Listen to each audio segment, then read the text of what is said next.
Agora, isso que prosseguindo, né, o que a gente estava conversando, que ocorre com a edição da Ubu, com a edição da Abril, praticamente ocorre com toda a obra clássica, né. Cada edição é foco de um debate. A editora modifica, às vezes o autor modifica.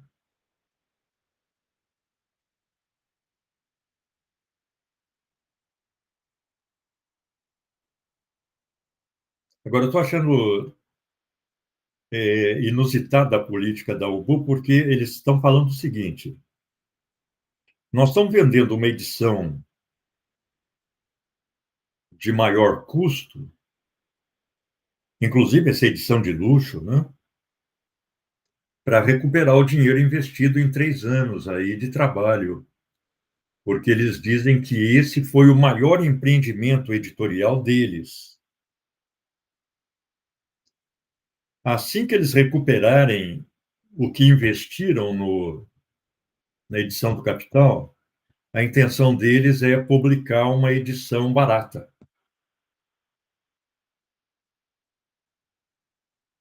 Porque o Capital é lido principalmente por estudantes, né.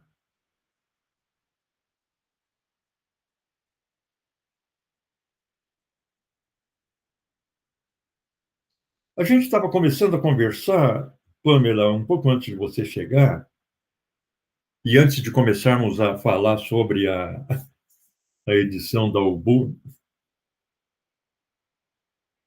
sobre a importância do início e do fim desse conjunto de sessões. O meião é mais um longo trecho de exercício do Marx, em que ele vai, ao mesmo tempo que reproduzir o esquema do Quesnel, ele vai testando as suas próprias teses sobre circulação de mercadoria, circulação do dinheiro, sobre a fórmula da mercadoria e a fórmula do capital e etc. Então fica uma leitura um pouco aborrecida, embora tenha ali trechos bem importantes. Aliás, nesse conjunto, eu vi a primeira manifestação explícita de humildade do Marx. Ele assumindo que cometeu um erro. Eu nunca tinha visto em outro texto ele assumir que cometeu um erro. Depois a gente vai lá. Mas no comecinho, onde ele está discutindo ali a teoria do Necker, tem dois aspectos que eu achei muito importantes. Um deles é o fato do Necker perceber esse desenvolvimento da riqueza de um lado e da pobreza do outro, mas, ao mesmo tempo, ver a acumulação da riqueza como uma acumulação de bens de consumo duráveis. Então, é a mansão, são os móveis, são as obras de arte, é aquilo que cada geração capitalista vai acumulando. Então, o Marx chama atenção para isso. Ele fala: olha, o Necker, ele não está atento à questão da reprodução. Ele está vendo as diferenças de poder aquisitivo, de nível de vida, etc., a partir da formação disso que eles chamam um fundo de consumo. Mas tem um outro aspecto que eu achei bastante importante também, em que o Marx falou ali, o Necker, ele está usando aí a palavra classes sociais, ele já está usando esse conceito. Então, é um pioneiro, né, na utilização, eventualmente até na cunhagem, do conceito de classe social. Eu vou localizar aqui o trechinho.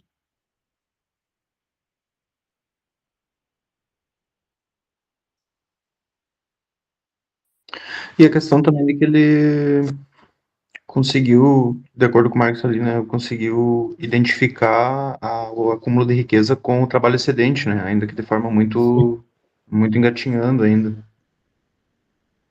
Outro elemento extremamente, talvez o mais importante, né, da obra do Necker. Mas ele fala que tem um outro elemento aqui, que é ele reconhecer que o Necker está atento principalmente àquilo que ele, Marx, chamaria mais tarde de mais-valia relativa, né?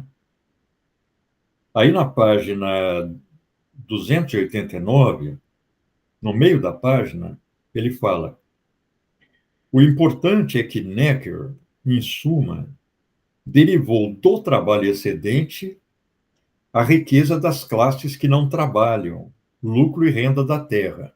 Isso que você falou, Lucas. Ao observar a mais-valia, deteve-se na mais-valia relativa, que não resulta de se prolongar a duração total da jornada, mas de se reduzir o tempo de trabalho necessário, a questão do aumento da produtividade do trabalho, né? É, o Necker acho que estava bem no, não é contemporâneo do Marx, né, mas antigo um pouco, ele devia estar ali no momento onde muita inovação tecnológica estava começando a se colocar ali, né, claro, ah, na época do Marx também muito, mas tipo, eles estavam vindo ali de uma produção pouquíssima ou quase nada mecanizada, né, para uma que estava onde estava se generalizando tudo isso. Claro. Aí ele dá um peso para essa parte da mais-valia relativa, né? Você vê aqui, essa edição que o Marx cita, do Necker, da administração das finanças da França, etc., que está nas obras, tomo 2, essa edição é de 1789. Então, o Necker é um contemporâneo do Adam Smith. Ele é um contemporâneo dos fisiocratas.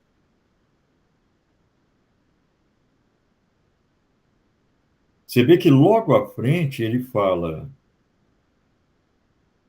numa frase, é um comentário que ele insere no meio das citações que ele transcreve da obra do Necker.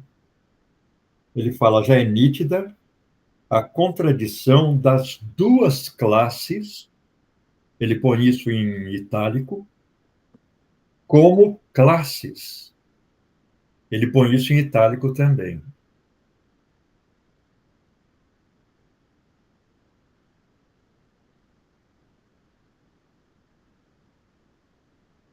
Aí a invenção contínua de instrumentos que simplificaram todas as artes mecânicas. É isso, é um momento em que está começando aí a Revolução Industrial, né?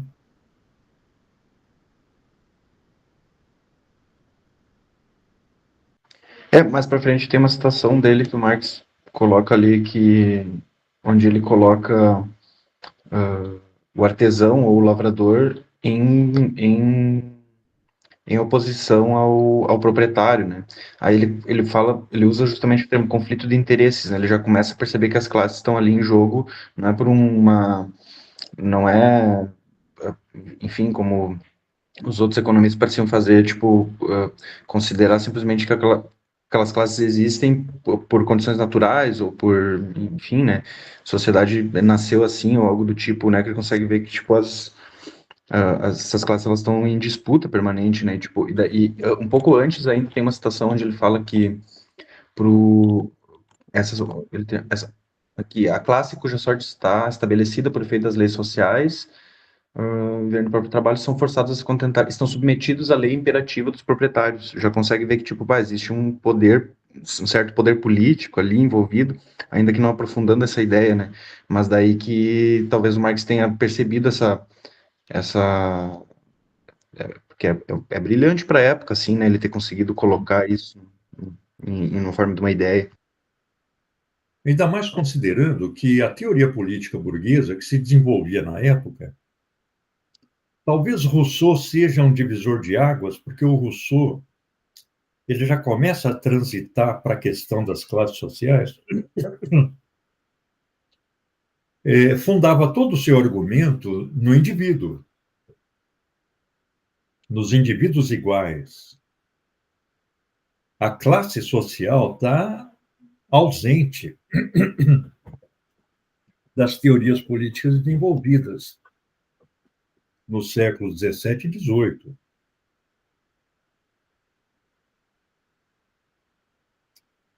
Possivelmente essa noção de classe ela começa a se constituir principalmente, exatamente na medida em que vai ficando mais nítido e generalizado e se torna dominante a estrutura capitalista de produção,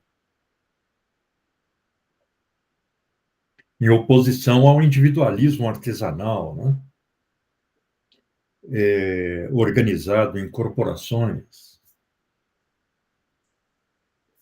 Claro, individualismo entre aspas, né? Porque o mestre do ofício ele tinha ajudantes, aprendizes, eventualmente assalariados, embora a corporação estabelecesse limites para a quantidade produzida, a forma da produção. Mas a empresa capitalista ela gera um cenário novo, ainda mais num momento de expansão como esse do final do século XVIII para o início do XIX.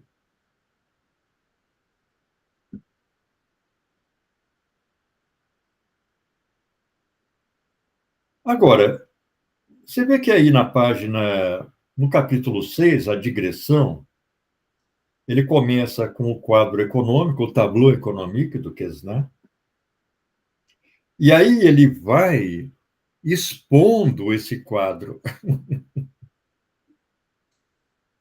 o que torna muito aborrecida a exposição, né? E inclusive inserindo possíveis variações, né? Levando em conta os pressupostos do Quesnay, de que a única classe produtiva seria a dos arrendatários, os proprietários de terra seriam meros usufruidores de renda, e os industriais e assalariados da indústria constituiriam o que ele chama aqui de classes estéreis. O trabalho industrial não seria trabalho produtivo. Ele provocava mudanças de forma, mas não adicionava nada. O único trabalho que gerava um diferencial, permitindo, desse modo, a renda da terra, seria o trabalho agrícola. Mas lá no final, deixa eu ver aqui.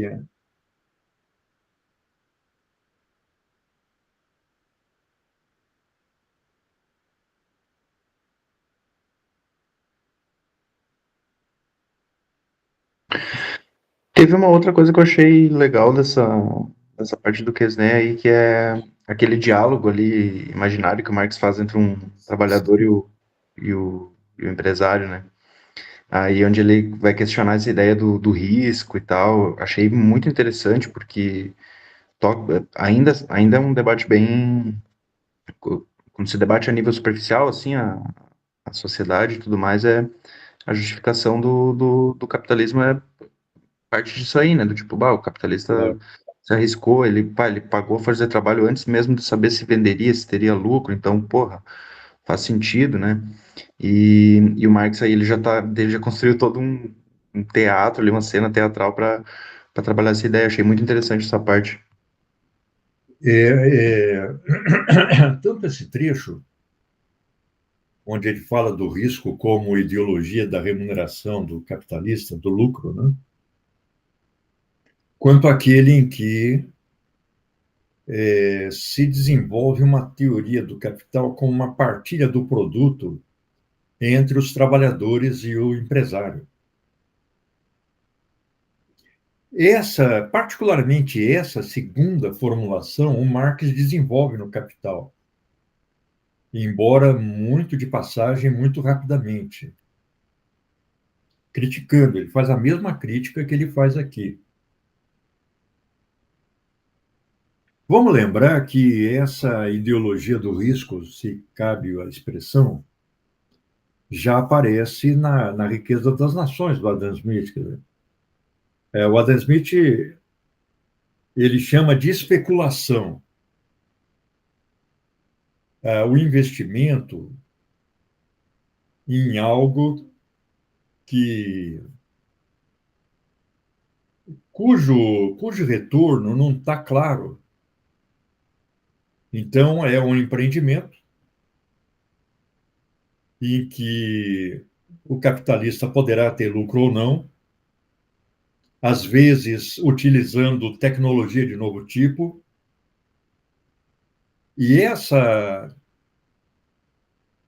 forma de produzir, que já era diametralmente diferente da produção corporativa, em que tudo era previsto, que tudo era regulamentado, tudo era determinado estatutariamente pela própria corporação,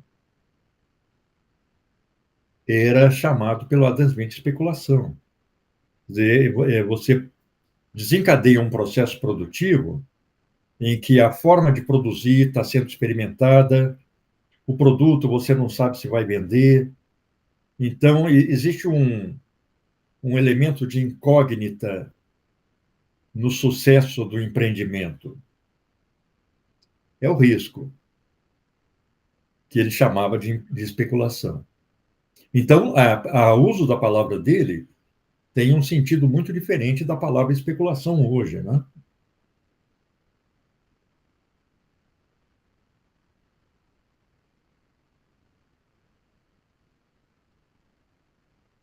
Ele já adianta que, bom, nós lemos até o 6, né? Você falou no Linguê, eu acho que isso aí ficou de fora, Lucas. Bah, eu acabei lendo, mas é bem curtinho, algumas páginas só. Não, eu acho que eu li também, mas tenho a impressão que eu tenho a impressão que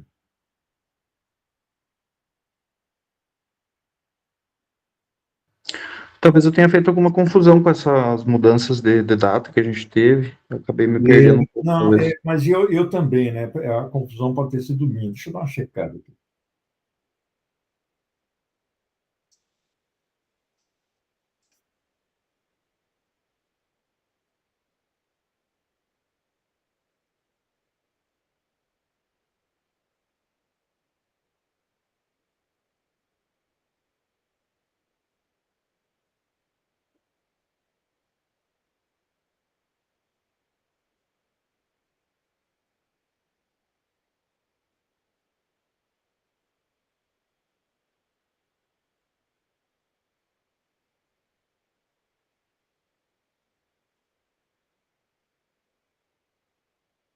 Agora, realmente, essa edição da Ubu, ela está bonitinha, viu? Ela está bem elaborada, do ponto de vista gráfico, né? E ela se torna um objeto de desejo por causa disso.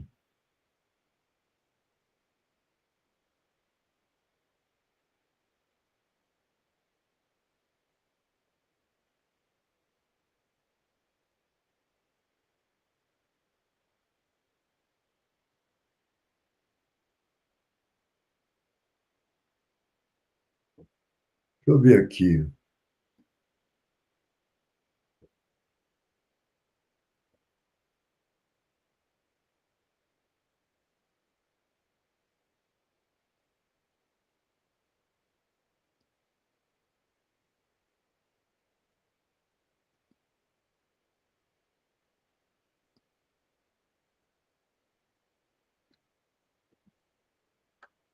Aqui está o Necker e o Linguet. Verdade. Por que que eu achei que eu não li? Deixa eu dar uma. Acho que é porque eu não grifei nada nele.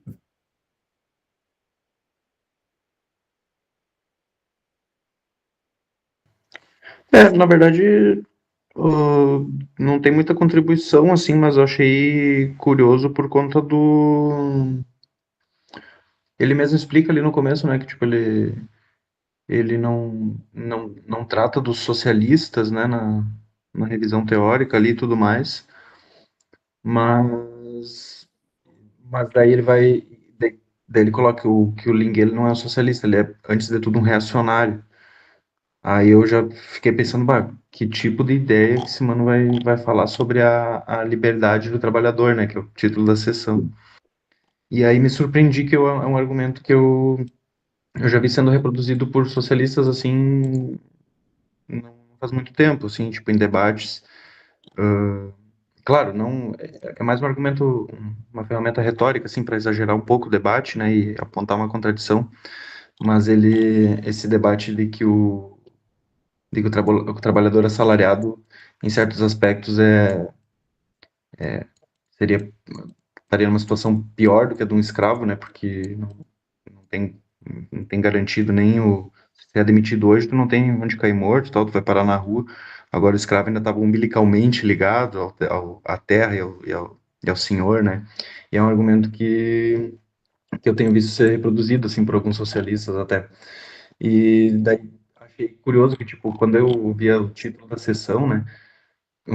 O Linguet polemizando contra a concepção liberal burguesa da liberdade do trabalhador, eu achei que o Marx ia mobilizar algum socialista, assim, dizendo, bah, o que é a liberdade? É liberdade formal ou liberdade, sabe? Mas aí fiquei surpreso pelo conteúdo, assim. Mas teoricamente, pro debate que o Marx está se propondo, ele não contribui muito mesmo. Eu achei particularmente importante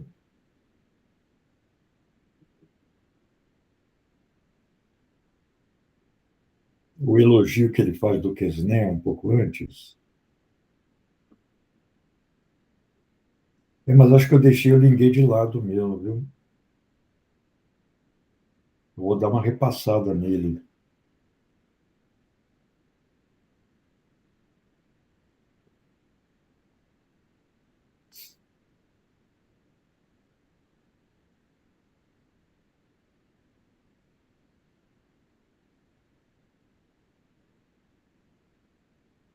Deixa eu localizar aqui o trechinho da manifestação de humildade do Marx, que é tão raro. Claro, ele sempre reconhece o mérito dos outros que desenvolvem tal tese e tal, né? Ele não avança esse sinal, mas ele nunca fala que mudou uma opinião, que mudou um ponto de vista. Ele muda, mas ele não diz que mudou. Você tem que fazer o escrutínio das várias obras.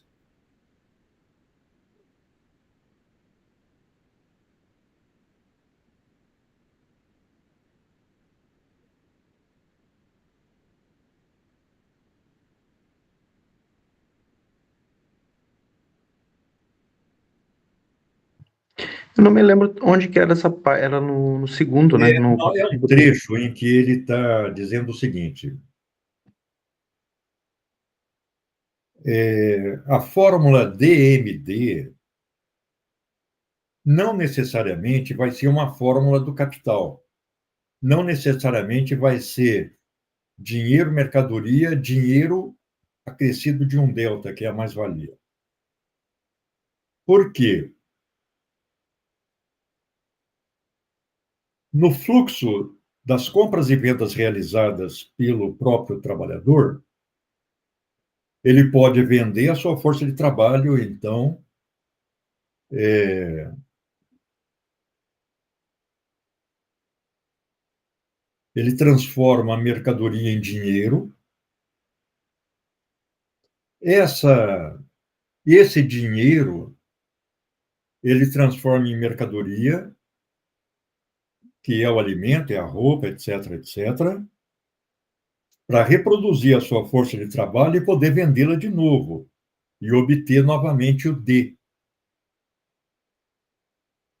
Mas aí ele fala, essa sequência ela está inserida na circulação geral das mercadorias, em que a fórmula que se apresenta como resumindo essa circulação é a sequência mercadoria, dinheiro, mercadoria. Que o operário não é um capitalista, ele tem uma mercadoria para vender, que é a sua força de trabalho.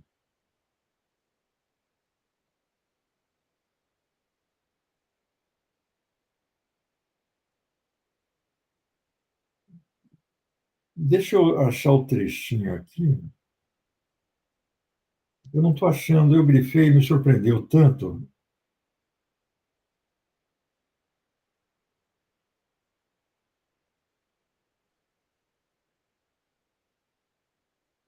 Ó, viu o tipo de erro, Pamela,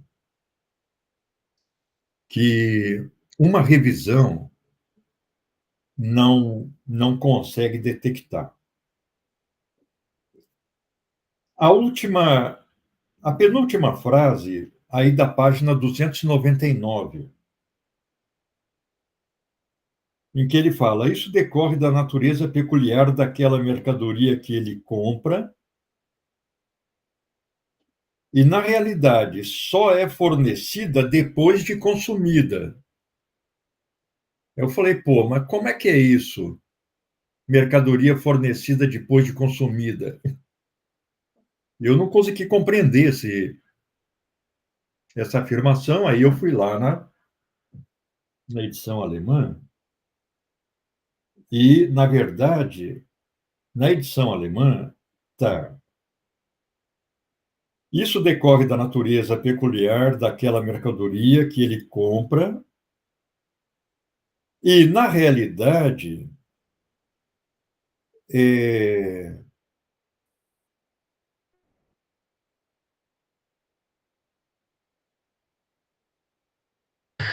É só na é, página.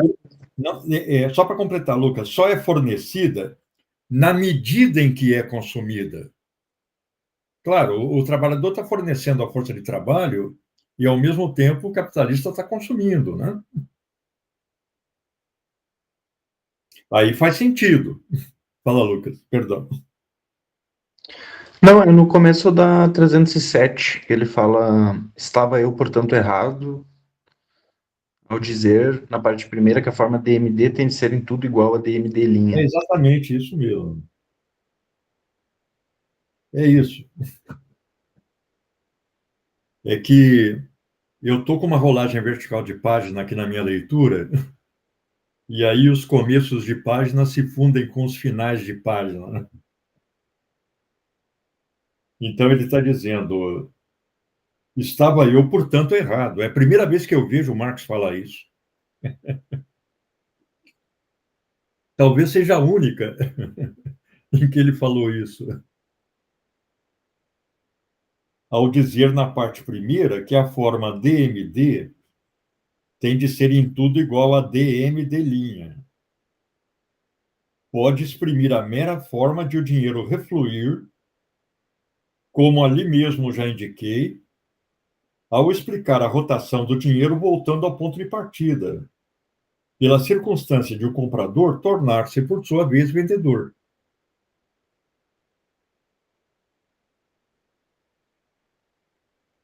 É que no Capital ele já apresenta isso exaustivamente, quando ele afirma que toda compra é venda, toda venda é compra. Mas aqui ele desdobra a relação. Agora, eu achei também particularmente importante o elogio rasgado, né, que ele faz ao Quesné,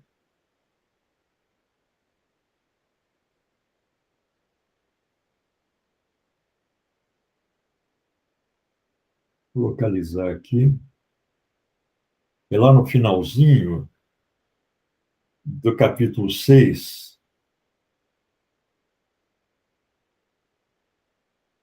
em que ele fala, voltemos a Quesné, na seção 5, página 327. Adam Smith cita com certa ironia a hipérbole do Marquês de Mirabeau. Aí ele cita o Mirabeau. Depois da origem do mundo, houve três grandes descobertas. A primeira é a invenção da escrita. A segunda é a invenção do dinheiro. Marx põe uma exclamação. Em invenção. A terceira é o quadro econômico. O resultado oriundo das duas outras e que as complementa. Quadro econômico do Kessner. Mas aí o Marx fala, né? Mas, na realidade, essa tentativa de representar o processo de produção todo do capital como processo de reprodução, a circulação como uma forma apenas desse processo de reprodução, a circulação do dinheiro como simples estádio da circulação do capital, de englobar ao mesmo tempo nesse processo de reprodução a origem da renda, a troca entre capital e renda, a relação entre consumo reprodutivo e consumo final, e de incluir na circulação do capital a circulação entre consumidores e produtores, de fato, entre capital e renda. Por fim, de caracterizar como fases desse processo de reprodução a circulação entre os dois grandes setores do trabalho produtivo, a produção primária e a manufatura, e tudo isso num quadro consistente em 5 linhas apenas, que interligam 6 pontos de partida ou retorno. No segundo terço do século XVIII, no período infantil da economia política, foi uma ideia de genialidade extrema, sem contestação, a mais genial que até hoje se deve à economia política. Forte essa declaração, né? Você vê, ele fala tudo isso num quadro consistente em 5 linhas apenas, que interligam 6 pontos de partida ou de retorno. Porque tudo que o Marx falou em várias páginas é explicitando essas relações que o Kessner faz.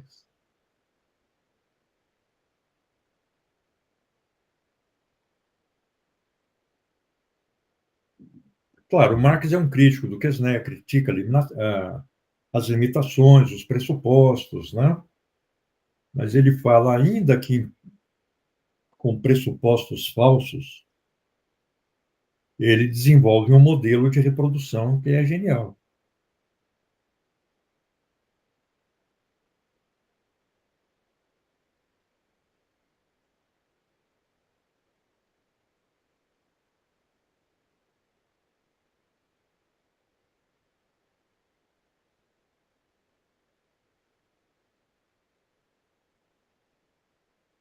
Pô, eu estou vendo que eu esqueci de ler o Linguet mesmo, viu?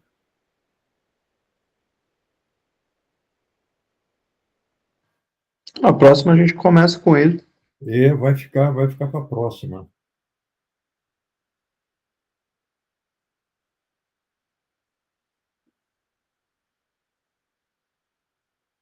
É que essa primeira semana de aula também foi tão cheia de.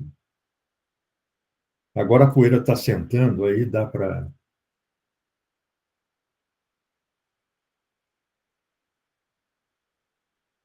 prestar mais atenção, né?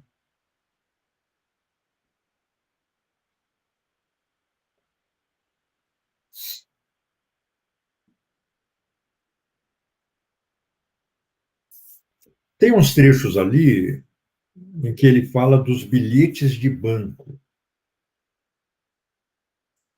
que eu achei muito importante. E quando o Marx usa essa expressão, não fica claro para mim o que é bilhete de banco. Eu fui procurar material sobre isso e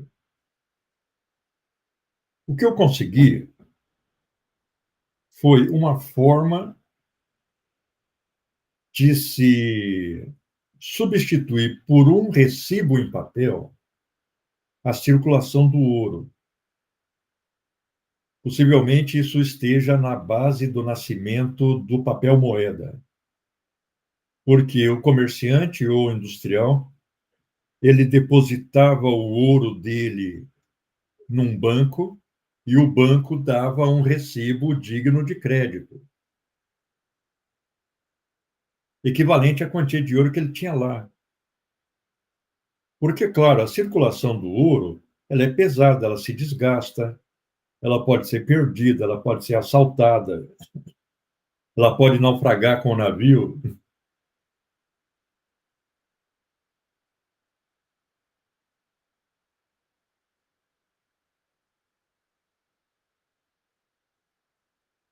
Então começa essa prática da utilização do bilhete de banco, que depois o Marx fala que se transfere para bancos nacionais, bancos estatais, né? Bancos.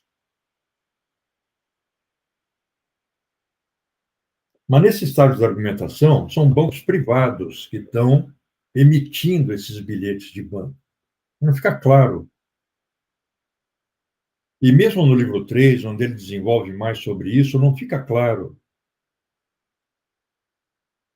em que sentido ele usa a expressão bilhete de banco, letra de câmbio, etc., né? E ele vai usar isso. Possivelmente o bilhete de banco aqui esteja sendo usado no sentido de letra de câmbio do aquele documento que o comerciante consegue do banco, ou a quantia em dinheiro que o comerciante consegue do banco antes de vender a sua mercadoria. Então, ele assina uma nota promissória. Ele vai continuar a reproduzir seu capital, mas a venda da mercadoria vai ocorrer só mais tarde. E essa nota promissória, essa letra de câmbio, o banco passa para frente. Ela começa a circular de mão em mão. Foi assim que eu li nesse contexto aí. Me pareceu. Eu li como se fossem letras de câmbio, assim, os bilhetes de. Exatamente. Mas não está claro, parece que ele usa as duas expressões como equivalentes, né? Mas não tá explicitado. Isso é algo que a gente precisa esclarecer na obra do Marx, né?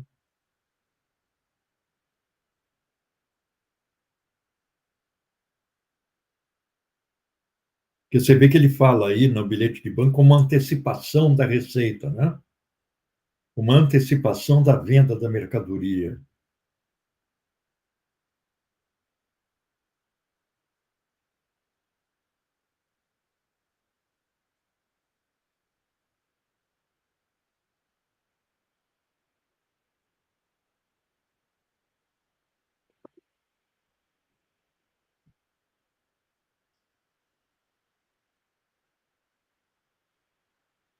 Acho que é isso. Vamos deixar o Linguet aí para discussão na próxima semana. Esse horário está bom para vocês? Está tranquilo? Pra mim tá bom. Para mim está ótimo também, de horário. Terça é um dia que eu tenho mais Pra mim tá bom também. legal. Então tá, pessoal. Não houver mais nenhuma questão a ser discutida hoje, É isso. Certo. nos vemos na próxima terça. Até semana que vem. Falou. Até a semana que vem. Tchau, tchau.